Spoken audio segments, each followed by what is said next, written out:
In our last high-stakes cash game analysis, we reviewed a series of hands played between Linus Love and Stefan 11222. One common question that came up in response to that video was if Stefan was such a poker genius, why did we only feature hands where he lost? The truth is, we didn't even realize this was the case until the video was complete. Our plan was to highlight hands which appeared to deviate from GTO, and it just so happened to be the case that he lost in all of them. There were plenty of other hands where Stefan won, but most of those were relatively standard. Our goal with that analysis was to gain insights into Stefan's unique playing style. In fact, this has been the primary goal of this entire channel since day one, to understand the methodologies and processes that high-level players use to arrive at their decisions.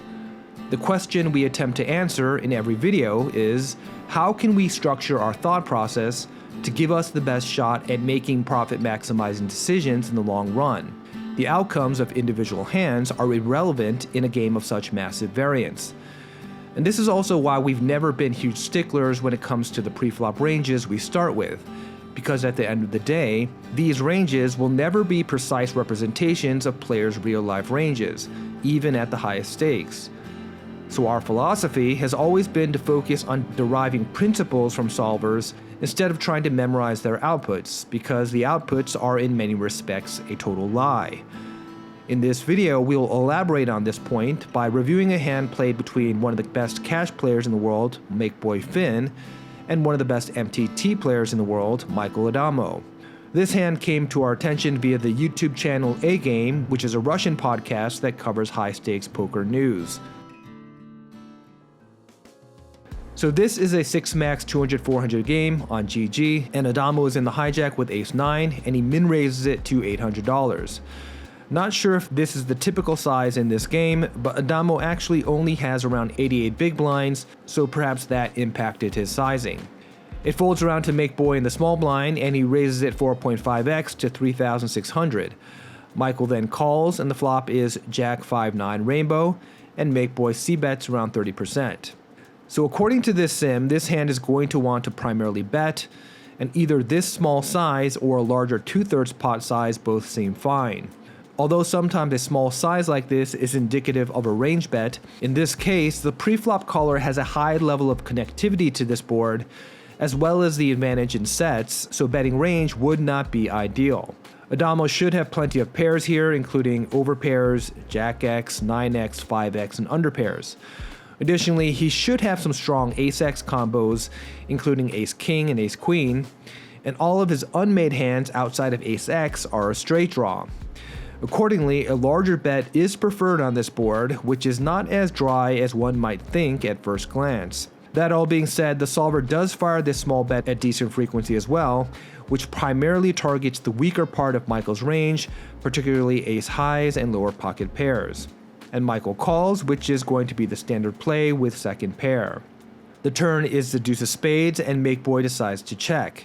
Given that this turn is essentially a blank, and Addamo did not raise a small bet on the flop, the pre-flop aggressor likely retains the range advantage, so most hands top pair and better continue betting. But throwing in a few checks as well, particularly out of position, seems fine. Addamo decides to make a small bet, and with second pair top kicker plus the flush draw, betting is the favored option, which derives EV from both protection and value, and this hand shouldn't have a problem calling a check raise either. This bet likely targets high card type combos, which may have stabbed the flop, but then decided to slow down on the turn. Makeboy then calls, which is solver approved, though he could also raise this small bet as well. The river is the 3 of hearts, Makeboy checks, and Addamo attempts to squeeze out a bit more value with a 2/3 pot bet, which according to this sim is essentially on the razor's edge of thin value. Top pair plus is betting 100% of the time, and 9-8 and 10-9 check back 100% of the time, but the EVs between checking and betting for ace-9 are the same. So what's going on here? Well, given Makeboy's very small bet on the flop, and check call of the small bet on the blank turn, the probability of Makeboy holding top pair or a trap is relatively low. And there's a higher likelihood that he has 9x or an inferior pair like pocket 7s or 8s, or something like ace-5 suited. Additionally, ace-9 of spades specifically is betting here because it unblocks a greater proportion of weaker 9x in Makeboi's range, as he should have, in theory, been more inclined to continue betting with 9x of spades on the turn. So, in other words, there's a sufficient percentage of weaker hands that can call that justifies firing this bet with second pair top kicker. Makeboi then decides that he wants to play for all the chips, which appears to also be on the edge of thin value, as ace-jack, king-jack, and queen-jack mostly raise, but jack-10 just calls, as the EV for raising this particular combo is significantly lower. And this really highlights the fact that in order to play at a high level, it's critically important to build your ability to assess your opponent's range with as much precision as possible.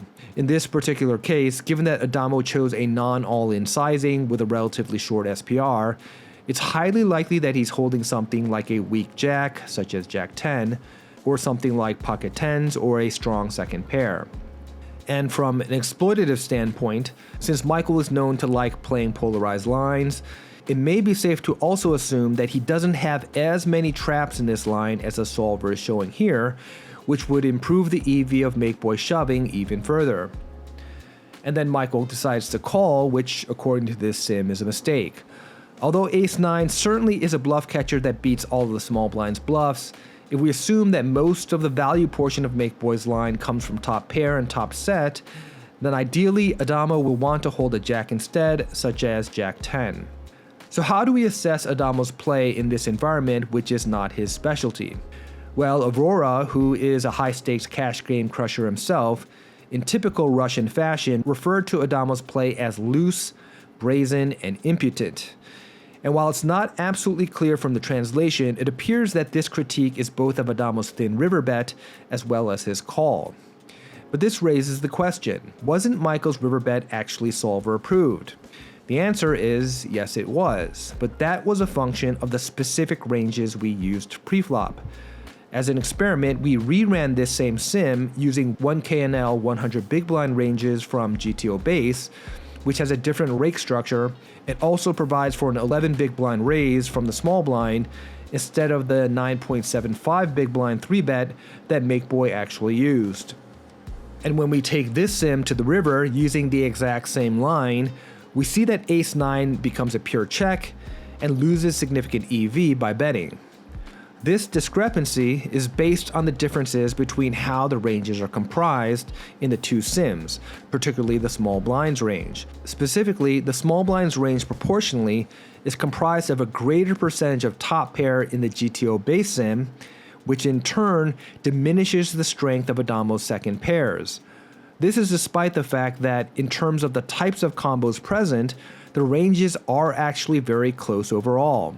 And this is why we said at the top that sim outputs are in many respects a total lie, because they in fact are not accurate representations of how people's ranges are actually constructed in real life.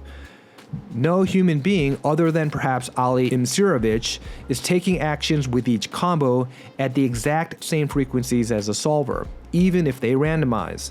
Makeboi is not arriving at this river with exactly 1.2% of Queen Jack of clubs. It may be 5% or 10% or 20%. And very tiny shifts in the probability of combos can have a dramatic impact on the GTO strategy, particularly around the thresholds. This is especially true with narrow ranges, such as is the case with 3-bet pots on the river. And this effect is often cumulative, beginning with preflop. If we compare the preflop ranges between our custom sim and the GTO base sim, we see that with the larger 3-bet, Makeboi's range becomes more polarized, and Addamo's calling range is tighter. This in turn makes the small blinds flop and turn strat more polarized as well. Specifically, note that in the GTO base sim, on the turn, the solver checks and uses the smaller sizing more often with top pair, given that it has a higher concentration of overpairs to allocate the larger bets to. This small difference is ultimately the deciding factor between ace-9 value betting or just checking back on the river. Also note that when Makeboi checked the turn in the GTO base sim, the solver actually prefers only using the larger size with ace-9 versus the smaller one Addamo actually used. And this is not because ace-9 has higher equity in the GTO base sim, it actually has lower equity.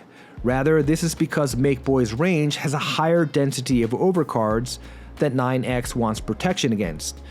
In short, small changes in range composition can have a dramatic effect on the strategies. And this very fragile nature of sims is why a religious devotion to them can be a huge mistake.